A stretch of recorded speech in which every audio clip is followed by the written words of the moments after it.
Ranjan creation चेनेलाव बयखौबो बरायबाय। भिडिअखौ नायनानै मोजां मोनदोंब्ला नोंथांमोना आंनि चेनेलखौ साबस्क्राइब खालाम, लोगोसे लाइक आरो शेयार खालामनो दाबाव।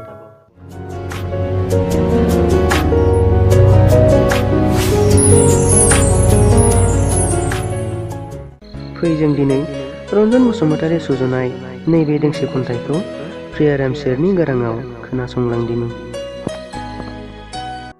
खन्थाइनि मुं नोंनिसिम गोरबोनि।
गोजोन्थों।